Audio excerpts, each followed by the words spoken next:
Thanks यार. बस का? पण आता तू काळजी घे, पटकन पळ. हा, जा लवकर. हो. भाऊ काका, छोटी आई, मुक्ता आणि सारंग भाऊ आलेत. आर्याताई, अंबिकाताई, सारंग दादा मुक्ताला घेऊन आलेत. आजी, आजी, आजी. अगं अगं, काय आजी आजी तुझी गाडी अडकली, पुढे बोल की. ती आलीये. सारंग दादा मुक्ताला घेऊन आलेत. हा, काय सांगतेस? हा, मोठे मालक घरात नाहीयेत. हा. ते मुक्ताला मारायला गेले होते आणि मुक्ता तर घरी आलीये. मग मोठे मालक कोणाला मारणार? आजी, या घरात आहे ना बेकार तमाशा होणार आहे बघा. अगं तमाशा काय म्हणतीस? या घरची सून घरी आलीये. हा, अगं वय बाजूला. वैजंती, अगं ये वैजंती, चल चल तयारीला लाग. आजी, तमाशा तर होणारच आहे. घरात नाही तर दारातच होणार आहे. या घरातल्या बायका काय शांत बसणार आहेत होय? आजी, पुढे काय होणार आहे याचा अंदाज पण नाहीये तुम्हाला. आपल्या घराण्याची इज्जत, नाव सगळ्याची राख रांगोळी करून टाकली. आता मी माझ्या माहेरी जाऊन काय सांगू? अरे, आपल्या घरी नवरात्रीच्या पूजेला येणारी पोरगी, जी आपल्या घरी झाडू मारायची, घरकाम करायची, भांडी घासायची, जी आपली सून होणार. शी, या विचाराने सुद्धा ना मला अगदी जीव द्यावासा वाटतोय. मला एक गोष्ट कळत नाही, रावदादाने हिच्यासमोर गुडघे टेकलेच कसे? त्या गरीब घरातल्या साध्या पोरीला यांना झुकवता नाही आलं. हे बघ काकी, दादांवर शंका नको घेऊ. त्या मुलीसमोर ते कधीच झुकणार नाही. ते शांत बसणारे नाहीये. आता या घरात मलाच सगळं बघायला लागणार आहे. सारंग दादा मुक्ताला घेऊन येणार आहेत. ए आशा, इकडे ये. काय झालं?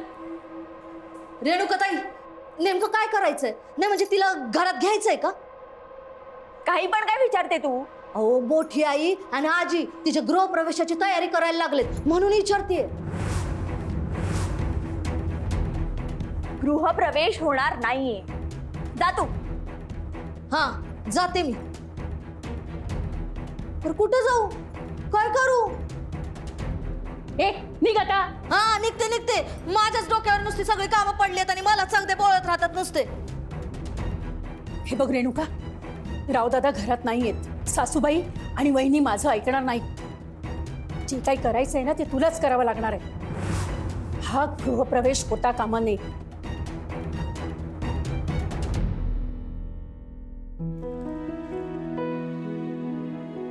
आणल्यास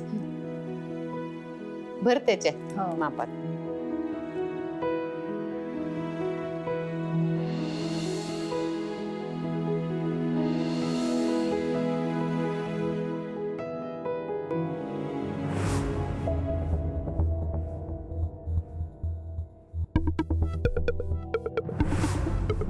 मुक्ता जर या घरात आली आणि या घराचं वाटोळ झालं तर त्यासाठी पूर्णपणे तू आणि तूच जबाबदार असशील.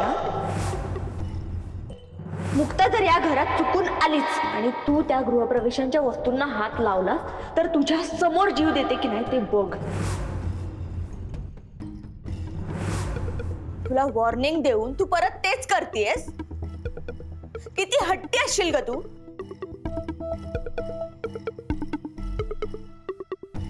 हे बघ, कान उघडे ठेवून परत आहे का? तू जर गृहप्रवेशासाठी बाहेर आलीस तर दादांची शपथ घेऊन सांगते, मी हे घर सोडून कायमची निघून जाईन. आणि तुला चांगलंच माहिती आहे, मी दादांची शपथ मी कधीच खोटी घेत नाही. एकतर मुक्ता नाहीतर मी.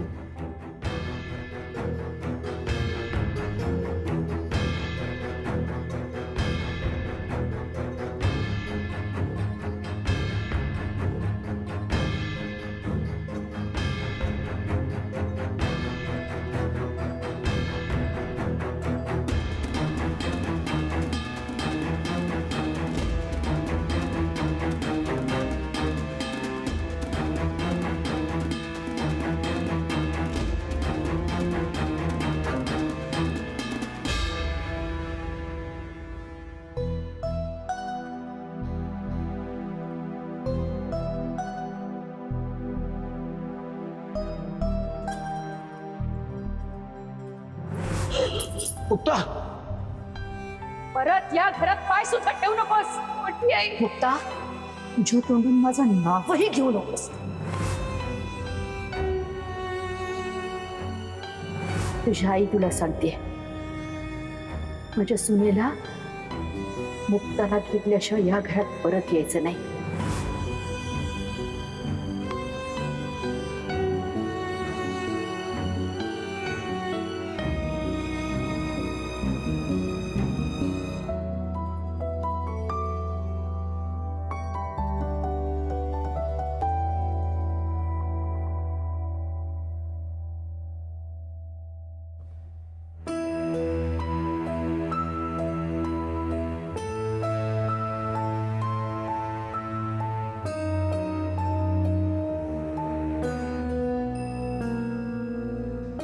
आई, ए आई, आई. ती येणार नाहीये.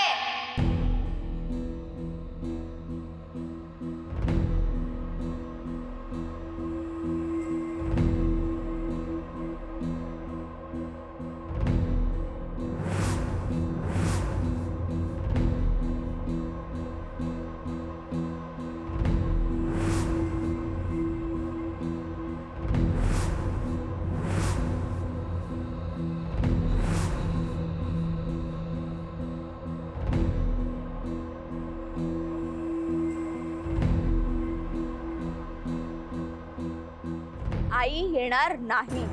हा?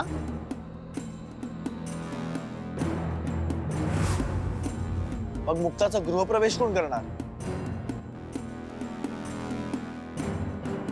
माझ्याकडे बघू नको बाबा. मी दादाच्या वाईट प्रसंगात साथ द्यायला आली आहे त्याला. आणि काय रे हे सारंग, काय किती गुणी बाळ आहेस तू. हा, किती कौतुक होतं तुझं आम्हाला. आणि किती रे किती वाईट दिवस दाखवलेस तू माझ्या दादाला.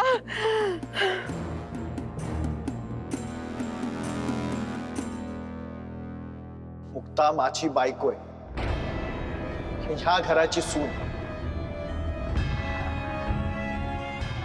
हे मी सारंग नगरकर, ह्या घरातला मोठा मुलगा.